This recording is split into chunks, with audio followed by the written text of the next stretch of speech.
Hello everybody, Chris the Bally Guy here. You may be thinking the title of this video and thinking, oh goodness, what did you get yourself into? And if I'm titling this video how I think I'm going to title it, it should be something along the lines of, I signed a contract. Well, it's not a new contract. So, as y'all know, I dropped out of college to be a trucker. In fact, I even made a video about that. And in fact, that video actually got some interesting responses. But besides that, I dropped out of college to be a trucker. So what contract did I sign? Well, to y'all's surprise, I signed a music gig contract. I'm not going to get into exact specifics, as I usually don't like to do for the sake of protecting my own, what's the word? Well-being, I guess. It's not always great to put every single detail of everything on the internet. I shouldn't post every little detail. Also, I must say now, it is humid in this state right now, and because it's loud to run my air conditioners or a dehumidifier, I'm just not going to for the purpose of making this video. I'll suffer for it. I'll suffer for y'all through the video for however long it is, because I value y'all being able to hear the clicks of my 42, and my voice is clear as day. Speaking of day, it's 2 in the morning, and it's April 2nd. I thought about making an April Fool's video, but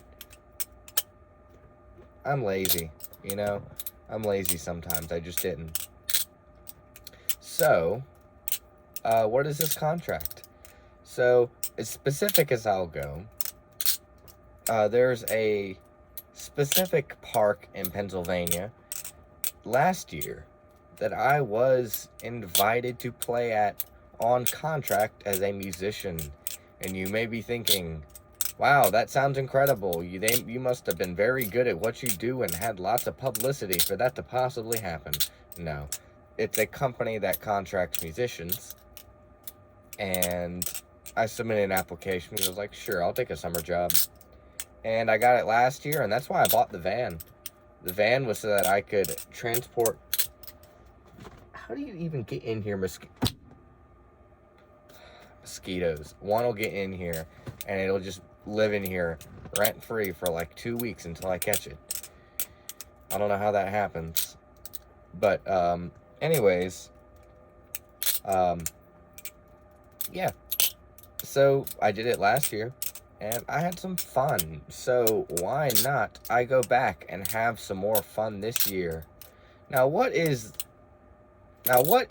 the, job in more specifics? Well, I'm a tuba player, and I walk around with some other instrument players, and we have some fun, make a little show, we stroll around, we interact with some people, play some songs, and that's about it.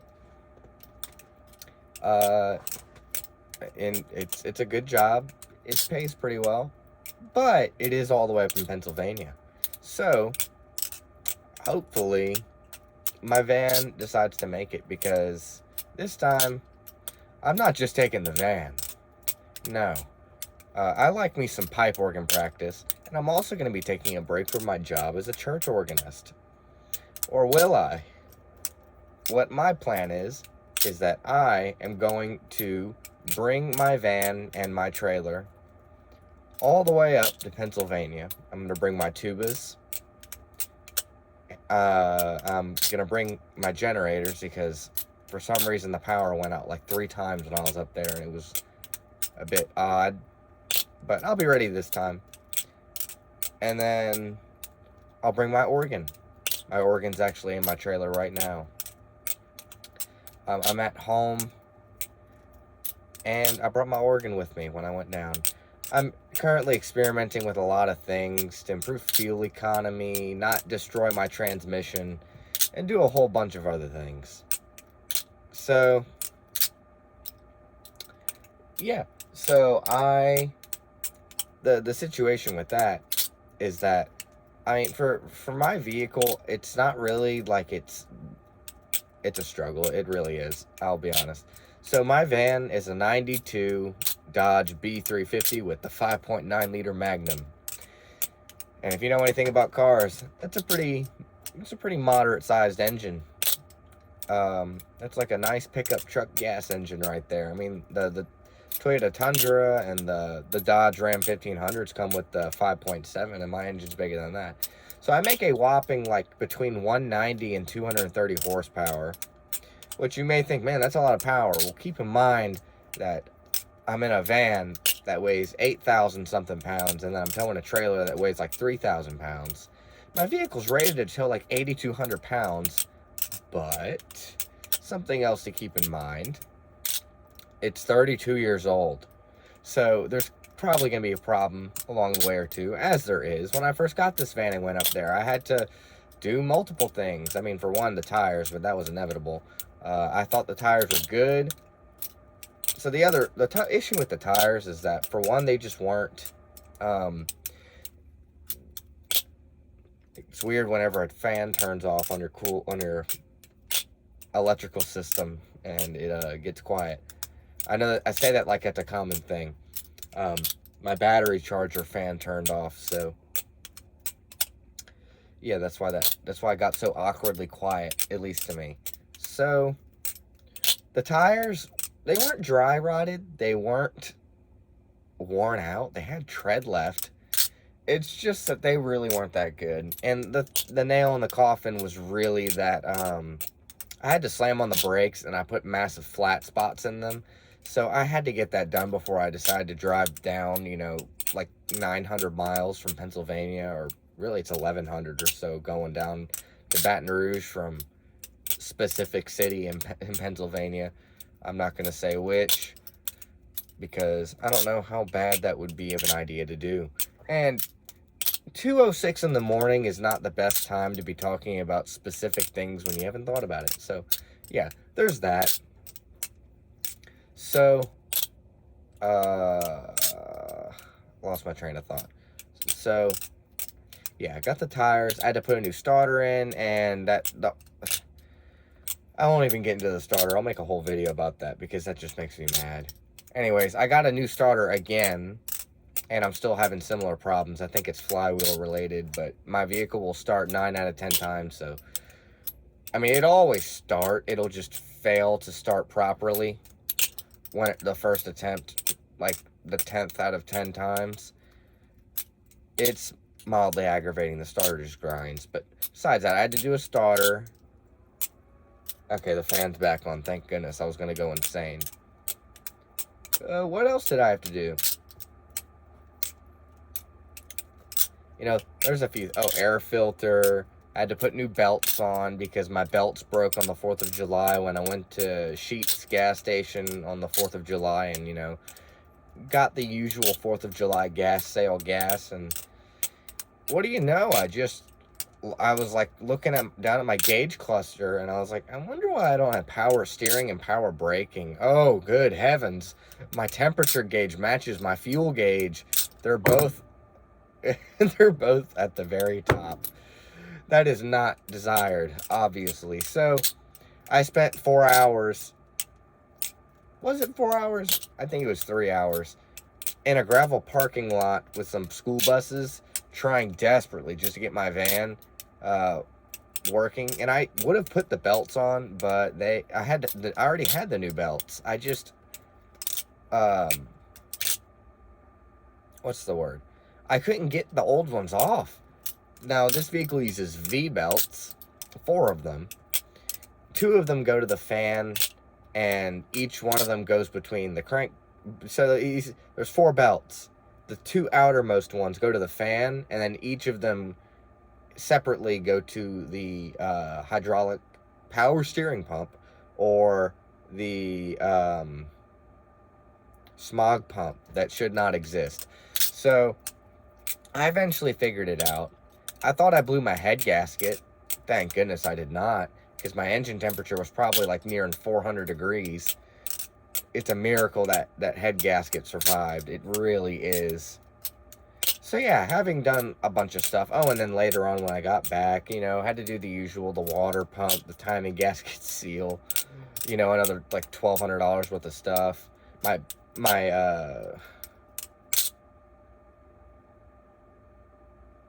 idler arm for my steering linkages, which is already going out again, which is fantastic. I don't know why we can't just replace bushings on parts. It should not be that difficult, and that should not be the more expensive option, but it is. For some reason, we replace entire metal parts just because the rubber bushing goes out on them, and they're crap. So thankfully, it's not a safety concern, but it's annoying. It makes my steering creak when I turn it to the right. So I'll probably fix that. It's like a $50 part. But the main thing I'm worried about is temperature and transmission. So my engine's basically indestructible, so I have no concerns about that.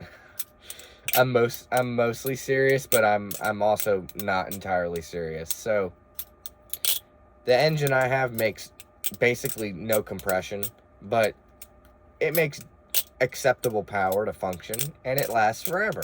Sounds like a great trade-off. Sounds like a Toyota engine, except a Toyota engine usually makes some power. I see people joke, why would you buy a Toyota V6? You make the power of an inline four just to make the horsepower of it, get the fuel mileage of a V8 to get the horsepower of an inline four. That's what it was. And that's kind of funny, but I get horrible gas mileage as well. In fact, I just did some fuel economy tests. So when I went up last time, I got around 10.6, 10.7, maybe 10.8 miles to the gallon. Now, some of you may be thinking, oh my goodness, that's absolutely atrocious. You're making 10.7 miles to the gallon. Listen, double digits is good enough for me. Even though it's expensive, it's going to cost me like $600 to get up there anyways. I'd rather have an engine that doesn't quit on me than have to put a bunch of money into gas, personally. I'd rather put the money into the gas than to rebuilding the engine, because time is money. So, my problem is it just doesn't like to stay cool. I replaced the fan clutch. That was another thing I replaced. It's this device. So you're on an old car like this. My ears are clogged. On an old vehicle like this, the way the cooling system works is that you have, your normal water passageway, your coolant passageway that goes through the engine block into the radiator and through the thermostat. I had to replace the thermostat as well at some point too. But regardless, excuse me. Regardless, my fan, the way that works is that the pulleys from the engine spin the water pump shaft, which is also the fan shaft. So there's this shaft that the engine is rotating through a belt, and then the fan is on the end of it. These pliers are the fan blade. That was not pleasant. So yeah, it spins. But there's something between these two called the fan clutch. So the fan clutch is like this disc looking thing that goes between the shaft and the actual fan. And what it does is that it has a bunch of fins on it, and it's a hydraulic bimetallic strip thing. And the way that it works is that when heat goes over it, it clamps the fan to the shaft with more force, so it spins the fan faster. So you may be thinking, well, then what's the problem? You just got a new one. It should be working fine. It's the air flows through the radiator, gets hot, turns fan on, fan pulls more air until it gets cold, radiator cools down, and then it's done. Yes, that's the perfect, in theory, concept, but for some reason, fan clutches just don't work very well. Now, they work fine, don't get me wrong, but you have to make some adjustments sometimes, and I just learned this. I was watching YouTube videos. I was like, am I going to have to install electric fans on this vehicle? Which would probably be the better option, in all honesty. I mean, you gain like 10 horsepower back that the fan was consuming whenever you switch to electric fans. And then on top of that, electric fans give you better gas mileage. I saw someone get like an entire 4 miles per gallon better. Now, I don't know if that's going to be the case with my engine, because my engine has 0 valve timing adjustments that can be made. So whatever it's making, basically, I've never seen someone, unless they were really loading it down, get much better horsepower out of one of those engines. It's just not common. It's just not common. So I'll probably cap out at 12. But who's to say I couldn't use the extra 10 horsepower? Who cares? And if I really do get 4 miles to the gallon extra, I'll probably get my money back on the fan in no time. Whew, really though. But I'm gonna swap out the knife. But where did my sheath go? Ah, behind here. So,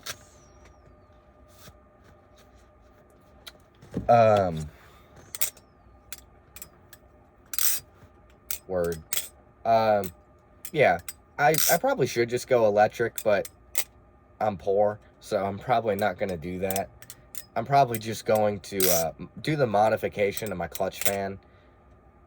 There's this little spiral bimetallic metal in there, and it's connected to a shaft, so there's this spiral of metal that goes around it and is attached to the body. Whenever it gets hot, it expands. I think it either expands or contracts, whichever. Whenever it gets hot, it expands, and it causes it to twist the shaft.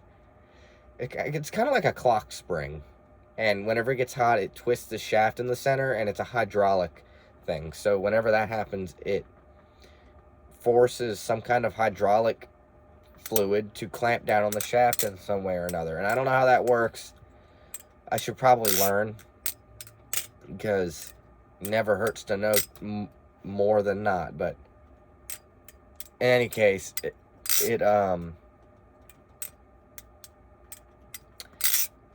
just works that way. So if you change the position and the tensioning of the spring, sometimes it'll help. The fan went off again. Anyway, that fan. With electric fans, it just pulls power from your charging system. And I have a beefy alternator. I upgraded, and a whole bunch of battery to really dig into if I need to. So I'm not too concerned about that. So, the other thing I'm concerned about is my transmission. So my transmission, let me find the receipt. No, I did not buy another transmission, don't worry. So I went and looked, and at O'Reilly's Auto Parts, you can buy my transmission. I have, conveniently, it doesn't tell me the exact model, but, it's like a 46 RE or something. I can't remember exactly. It's a 3-speed automatic transmission with an overdrive gear. Whenever I tow, that overdrive gear basically has to go non-existent. I can't use it. It would consume more fuel, or it would just burn up my transmission. Just not a good idea. So, overdrive has got to be off. So that means that, and I was doing experiments and all that. So what I'm worried about is, and also with the temperature thing, your transmission has a little radiator. If you have a car that's actually built correctly, you have a radiator that's like, you have your whole radiator, and then there's like a little section down here for your transmission radiator. And what that does is cool the transmission fluid, and it keeps your transmission from cooking itself. So I would love to make a video about why automatic transmissions are cancer to this country, but that's another whole topic for another video. I would absolutely adore to manual swap my vehicle.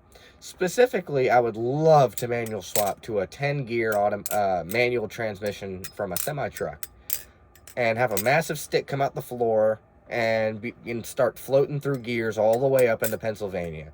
But that's not going to happen, because I would need some machinery to make a bracket that I don't have the dimensions for one, or two, the time or money to pay someone else to make the bracket for me, and three, I would need a drive shaft that I would have to have custom made. That's another few $100s to just have mine modified. The list goes on. The pedal assembly, and then I'd need the clutch slave cylinder and all that jazz, and start cutting holes in my floor, cut a hole in my firewall for the... It's a lot of work. It's doable. I would love to do it, but it's going to cost some money and it's going to cost some time. Now, the benefit would be that I never have to worry about my transmission again, once again, or ever again, for the rest of the vehicle's life.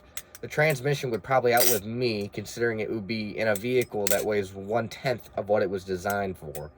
So, the other option is that I would love to put a 5-speed in out of another Dodge. Again, drive shaft, pedal assembly, holes, slave cylinder, just the works. Now, it's not the actual work itself that I'm worried about. Like, I have no doubt that I could do it. Oh, and then there's the flywheel and the clutch that I'd have to get. So, that sounds like a fun job to me. It sounds like a great week to spend cussing at myself trying to get a new transmission in my vehicle. That sounds all fun and dandy, but I don't have money to do that. So, that's not an option. So, I have to just best take care of the transmission I have.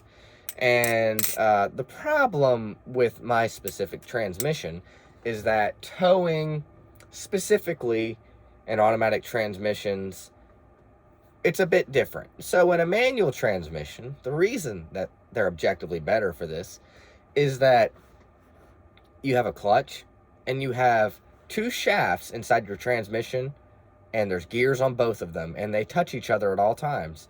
And your shift fork adjusts the top shaft usually, and it slides in which gear is rotating with the shaft, and then the other one will spin with it. And then you pick different ones to get different gear ratios, and then the other ones that are in contact, that are not actually driving the shaft at the bottom, just free spin at the ratio given between the bottom shaft and the top shaft. It's very interesting stuff. Very complicated. Very not complicated, I should say. So all you got to do to tow is, put your vehicle in the gear that you want, or let's say, you start in first gear, you let off the clutch, there's some friction that goes on there, but once you're actually engaged and you're fully off the clutch and there's no slipping going on, your gear is directly driving, there's no slipping going on between your engine and your rear wheels. It's an exact ratio at all times, and your engine is not spinning faster than the ratio set between the gears on the transmission and the differential to the rear wheels. That's a great thing, because there's no extra friction, there's no extra heat being made, there's no energy being wasted. So the moment that you start rolling and you're able to fully let off the clutch, you don't even have to worry about your transmission hardly anymore. You just got to make sure that it has fluid in it and that it's doing its job. So with an automatic transmission, there's this thing called the torque converter. I don't know how this video turned into me talking about stuff, but imagine you have 2 fans directly next to each other.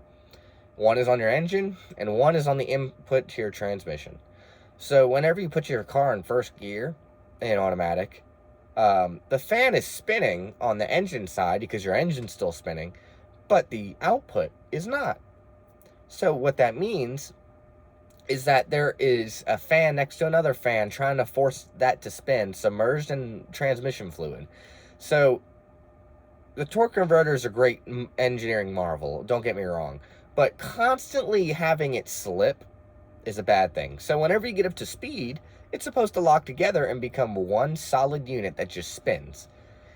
And that's a great idea. But in these older vehicles that have 4 speeds, it's not exactly ideal. Because, granted, they do have a transmission cooler, but you have to slip a lot to deal with this stuff. So, let's say I'm driving in my van, and I want to accelerate. Let me just put it in drive, and that's it.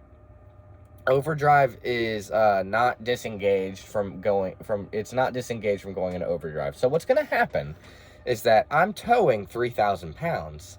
And I already weigh 8,000 pounds. And it was built for a vehicle that was designed for a weight of like 6,000 pounds stock. So what that means is that I'm going to, my vehicle's going to be in gear. Keep in mind, automatic transmission use complicated planetary gears, valve bodies, the works. It makes my head spin. It's unreasonably complicated. It shouldn't exist. It's overly expensive and complicated for the sole purpose of luxury. No benefits besides the torque converter. But the torque converter is about to bite me in the butt right now, and I'm about to tell you why. So I'm in first gear. I have my foot on the accelerator. My engine RPM is going to go up to maybe 2,500 RPM, and it's going to stay there, just like a CVT transmission, and it's going to spin up the transmission until it shifts into second gear, and then guess what? It's still slipping. Meantime, the whole time, the torque converter is slipping. So the output is spinning, but the input is spinning faster. So on top of that, there's a pump that's compressing it. And on top of that, there's the gears that are getting cooled from the friction of all that going on. There's clutch packs that are being cooled. So when you add the torque converter constantly slipping, you're adding an element of heat that shouldn't be in there. And heat is the destroyer of automatic transmissions. So, man, I put down the knife for way too long. I got a little too passionate about that. So, also, if it looks like I'm sweating, I apologize. It's just humid in here, and I'm not sacrificing quality for, I already said. So, you're going to get up all the way to third or fourth gear, and you're going to be driving, let's say you're driving uphill slightly. You're going up a 2% grade. You're going to be slipping. That torque, fudge. Oh, man. It wasn't even sharp either. It just like, no pain, no gain, I guess. So, hopefully YouTube doesn't just delete this video just because I accidentally, nicked myself. But, yeah. So, you're going up a hill. Let's say you were good. You were a good vehicle owner and you turned off overdrive. You're in third gear going 50 miles an hour and you're at like what, 2,500 RPM. So what's going to happen is that it's going to heat up the transmission fluid really, really hot, and it's going to wear out your transmission. And what happens when your transmission wears out is that it won't shift anymore. When you have no shifting in your transmission, you don't have the ability to drive. So, wouldn't that be great? Doesn't everyone just want their transmission to just do that? Because that's my favorite thing in the world. Whenever my overly complicated transmission that costs way too much for no reason, that could have just been a standard transmission that had minimal moving parts and was 10 times more reliable. Wouldn't it be great? Like, isn't it what we all want for our transmission to just go out whenever we use our vehicle for its basic needs? Now, mine hasn't done that yet, but what you do is that whenever, the reason you drive in a lower gear, not for this, on top of the fact that, like, your gears are stronger in the lower gears, so the lower your gear you're in, it's designed to take more torque, and, it can handle more power, honestly. So, because no one's driving in their highest gear with their foot to the floor. That's just not a thing you do. Hardly ever. Unless you're a semi-truck driver. But, I'm losing it. It's a little bloody. But, so, what happens is, I lost my train of thought. I'm going to take a step back. So, in a manual transmission, all you got to do is put it in gear and not worry about that. You worry about your engine. You worry about your clutch. And if your clutch slips, well, you notice that. Okay, now I remember. So, whenever you're driving an automatic transmission, you have to select a lower gear so that your RPMs are higher, so that the hydraulic pump in the transmission is able to keep pressure high enough to hold the two pieces of the torque converter clamped together. So, why is that a bad thing, you may ask? Well, it consumes more fuel.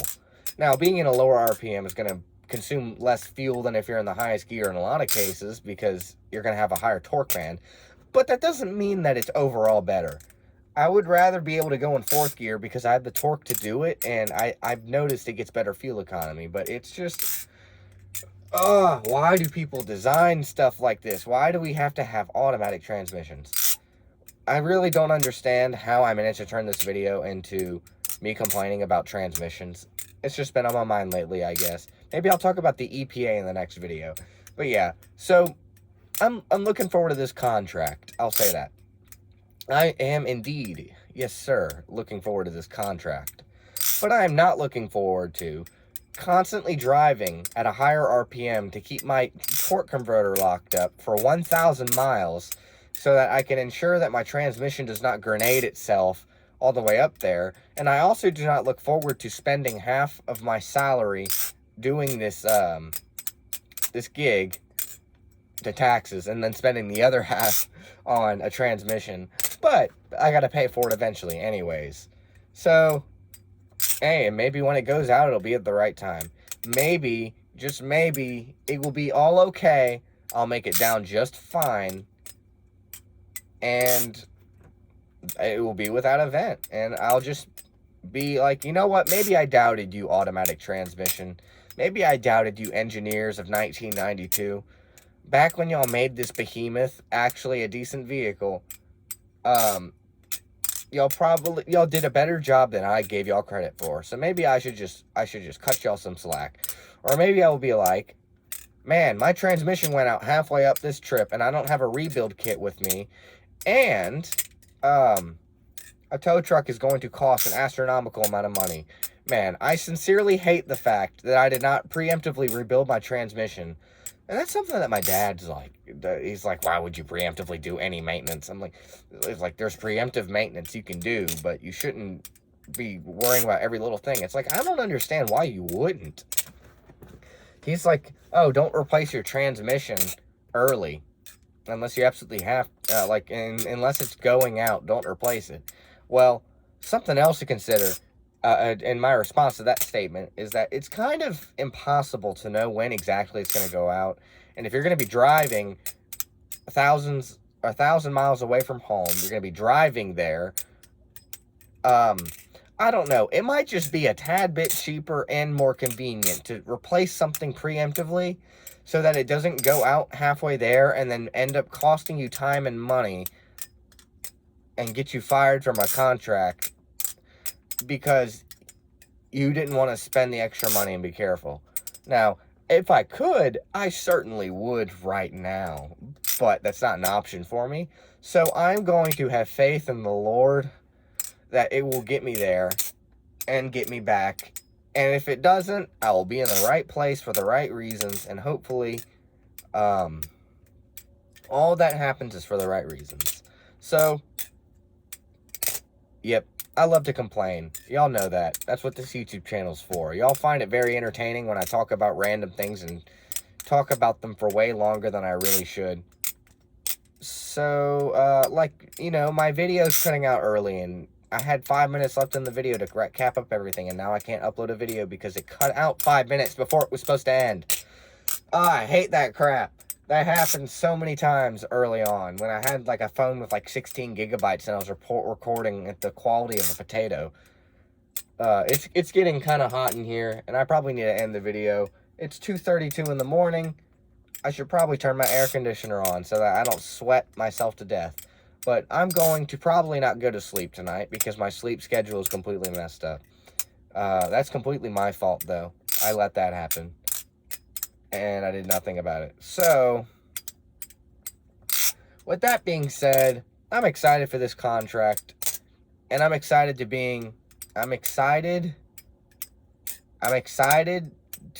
be doing this contract. And why am I having a brain aneurysm? Did I, lose too much blood from this finger when I cut it? I mean, I lost, 2 milliliters of blood. Oh, my goodness. Well, it's not the end of the world. Things always get better. Remember that. That's going to be my drop for the end of the video because I'm not picking up. Thank you, and goodbye.